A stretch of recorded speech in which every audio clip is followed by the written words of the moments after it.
Today is Saturday, January 30th. This is the 1967-1968 Cadillac DeVILLE convertible tilt and telescopic steering column from my friends Martin's in Huntsville, Alabama.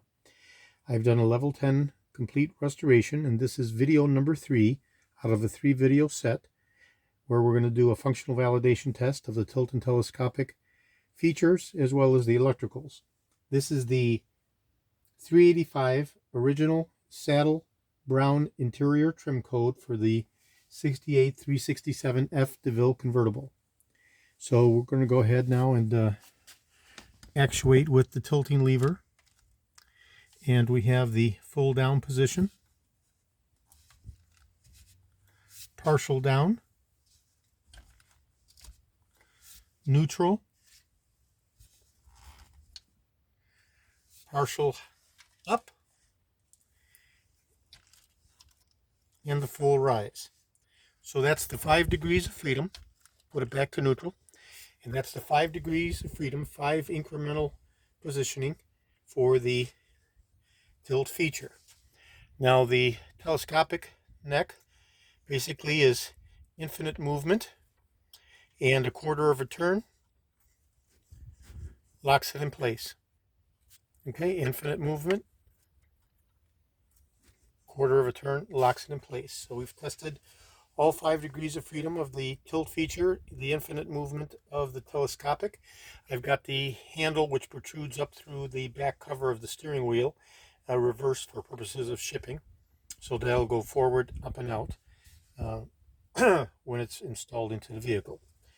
So I've completely rewired the wiring harness, and I'm going to go ahead and connect it to power.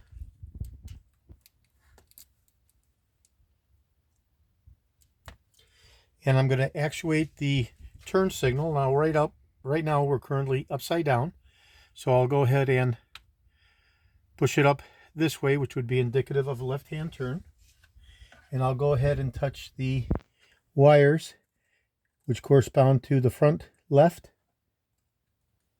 and the rear left. Front left, rear left, and the light bulb comes on in each instance. So I'll go ahead and turn the levers to go back to neutral and push it down, indicative of a right-hand turn. And now I'll touch the right-hand front and the right-hand rear, and that's the right-hand turn. I'll go ahead and check the 3-prong arc connector for the cornering lamps that are in the lower. These are the large rectangular lower mount front fender lights that illuminate the corners in order to protect from road rash on the hubcaps. And so this is the right hand side, and I'll put it to left hand now and check the other side, and the light bulb comes on for the cornering lamp on the left side. So far we've checked the right hand and left hand front, right hand and left hand rear signaling, the right hand and left hand illuminating cornering lamps, and the last thing to check from a functional validation standpoint will be the emergency flasher. So I'll go ahead and turn the unit over and push in the emergency flasher right there, and connect the feed to the appropriate wire for the flasher. And now we'll go ahead and we'll check all 5 of the lights, and the light bulb comes on. Let me turn the light bulb here a little bit. Okay.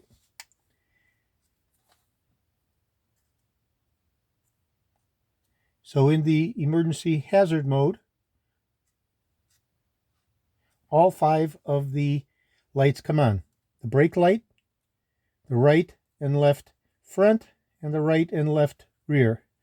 1, 2, 3, 4, 5. And that's specific and unique to the emergency hazard switch. So I'll go ahead now and turn the spline shaft, and we'll look for the button to pop out. And there we go. So we've completely tested all of the electricals, including the hazard. One last thing left, actually, that we can test is the horn. So I'll go ahead and connect the horn.